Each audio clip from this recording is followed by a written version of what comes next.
Bonjour.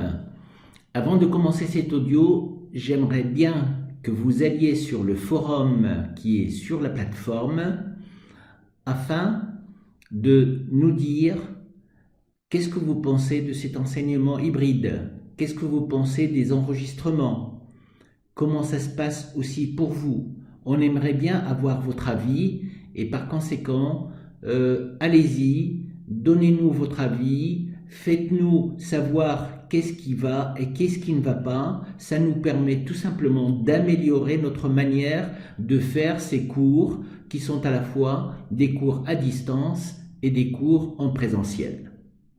Donc n'hésitez pas, allez sur le forum et dites-nous ce que vous en pensez.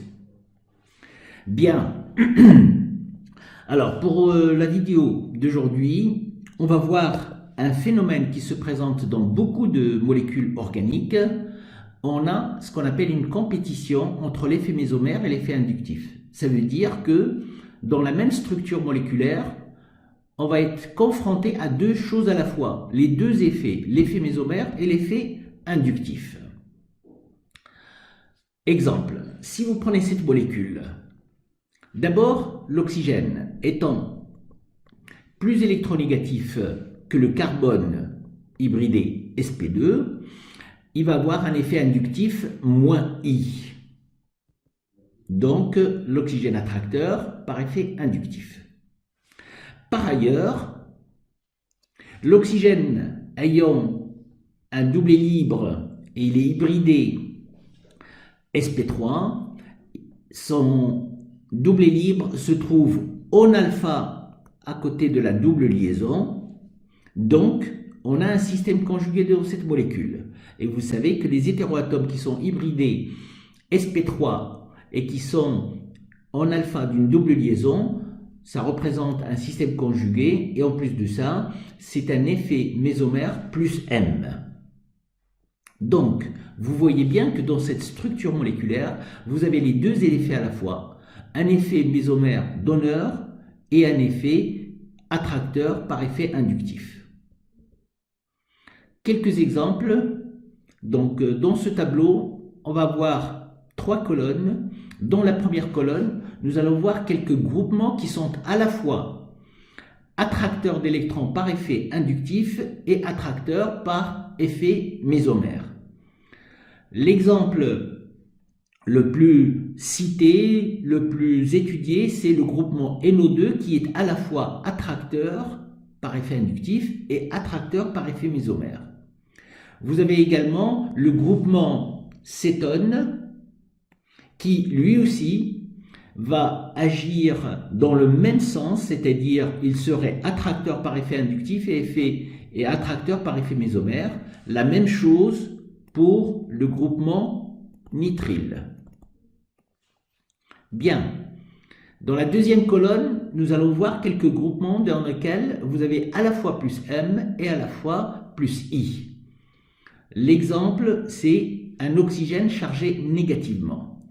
S'il est chargé négativement, il a un surplus d'électrons, donc il va vouloir se débarrasser de cet excès d'électrons, donc il sera donneur par effet inductif, et grâce à ces doublets libres, il va être donneur par effet mésomère. Et dans la dernière colonne, nous allons voir un effet opposé, c'est-à-dire des groupements dans lesquels on va avoir un effet inductif attracteur, mais un effet mésomère donneur. L'exemple le plus frappant, c'est le cas des halogènes. Les halogènes étant plus électronégatifs que le carbone, ils vont être attracteurs par effet inductif, et grâce à leur doublet libre, ils vont être donneurs par effet mésomère. La même chose pour les hétéroatomes qui sont hybridés sp3. Donc, l'oxygène comme l'azote sont attracteurs par effet inductif, mais ils sont donneurs par effet mésomère. Alors, pour le cas dans lequel les deux effets ont le même sens, ça ne pose pas de problème pour l'écriture des molécules et des structures moléculaires avec les charges partielles positives ou négatives qui vont aller dans le même sens. Par contre, là où ça va poser un problème, c'est quand vous avez des effets antagonistes, c'est-à-dire des effets opposés. Qui c'est qui va l'emporter par rapport à l'autre? Pour cela, on va étudier de manière expérimentale cette réaction.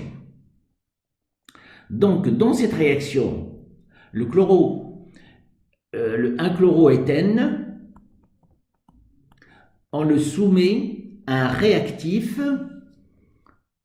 le chlorure d'hydrogène, et ce réactif, il est dissymétrique, c'est-à-dire il a un côté qui est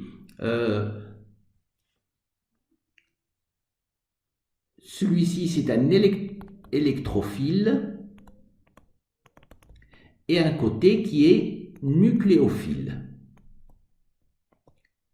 Quel est le rôle de ce réactif? Ce réactif, si vous le mettez en présence de cette molécule, ce réactif, il est capable de couper la double liaison. Et il va s'additionner sur ce carbone et sur celui-ci. D'accord? Alors, pour mieux comprendre cela, je vais prendre une feuille blanche. Je vais réécrire ma molécule. Donc, vous avez Cl, CH, double liaison, CH2, en présence, alors, je vais baisser un tout petit peu, voilà, donc, plus HCl avec un delta plus ici et un delta moins là. Bien. Si on prend l'effet inductif du chlore, qui est beaucoup plus électronégatif. Donc, ce nuage électronique va être un petit peu comme ceci. Donc, on va avoir un delta moins là et un delta plus ici. Donc, s'il n'y a que l'effet inductif qui s'exerce sur la double liaison, le H+ va aller sur le site riche en électrons et le Cl- va aller sur le site pauvre en électrons. Et dans ce cas-là, quel produit on va avoir? On va avoir CH2. Donc le chlore va se mettre sur ce carbone, l'hydrogène sur celui-ci, et celui-ci, il va garder le chlore qu'il avait au départ.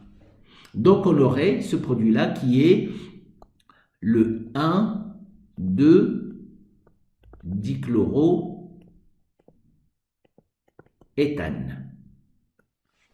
Bien, je reprends ma molécule et cette fois-ci, je vais considérer non pas l'effet inductif attracteur du chlore, mais l'effet mésomère puisque le doublé du chlore, il est en alpha de la double liaison. Donc, qu'est-ce qu'on va avoir? Un effet plus M, donc celui-ci va venir là et celui-ci va venir là. Ça veut dire que là, je vais avoir delta plus et là, delta moins. Si c'est delta plus et delta moins, si je veux regarder maintenant la réaction, ce plus hydrogène va se mettre sur ce carbone qui est riche en électrons. Par contre, le chlore qui est riche en électrons là va aller sur le site pauvre en électrons. Et donc, ce qui va nous donner, c'est H, Cl, Cl, CH2, H. Autrement dit, ici on va obtenir, cette fois-ci, le 1,1-dichloroéthane. Vous voyez que selon que l'on considère que le chlore a un effet inductif, alors, on obtient le 1,2-dichloroéthane, et si maintenant on considère que le chlore va exercer un effet mésomère donneur, on va obtenir le 1,1-dichloroéthane. Dans les deux cas, on ne va pas obtenir le même produit. Donc, je vais revenir ici, on fait la réaction, on va rentrer au laboratoire et on fait la réaction et on va regarder quel produit on va obtenir. Quand on fait la réaction, donc voilà le 1,2-dichloroéthane et voilà le 1,1-dichloroéthane.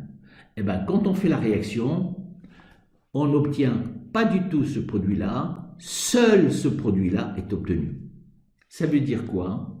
Ça veut dire tout simplement que c'est l'effet mésomère qui l'emporte sur l'effet inductif. Donc, quand on a opposition d'effet entre l'effet inductif et l'effet mésomère, c'est l'effet mésomère qui l'emporte sur l'effet inductif. Alors, vous allez vous demander, mais pourquoi? Tout simplement, dans les deux cas, que ce soit l'effet inductif ou l'effet mésomère, ça concerne toujours ce qu'on appelle une déformation des liaisons. Par ailleurs, l'effet inductif, rappelez-vous, quand on l'a étudié, on a dit que l'effet inductif concernait les électrons des liaisons sigma. Par contre, l'effet mésomère concerne les électrons des liaisons pi ou bien les doublés non liants. Donc, quel est parmi les deux ensembles d'électrons ceux qui sont capables de se déformer plus facilement? Est-ce qu'on est capable de déformer plus facilement les électrons sigma ou bien les électrons pi ou bien les doublés non liants? Bien évidemment, les électrons de liaison sigma se trouvent entre les noyaux et donc il sera plus difficile de les déformer.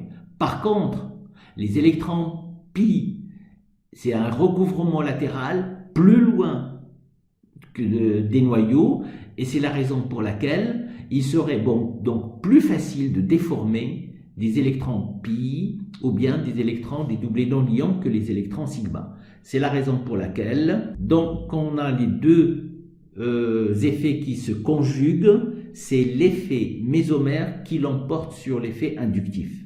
C'est-à-dire que si vous voulez mettre des charges partielles sur votre structure moléculaire, ce sont les charges partielles qui sont induites par l'effet mésomère qui seront les plus appropriées.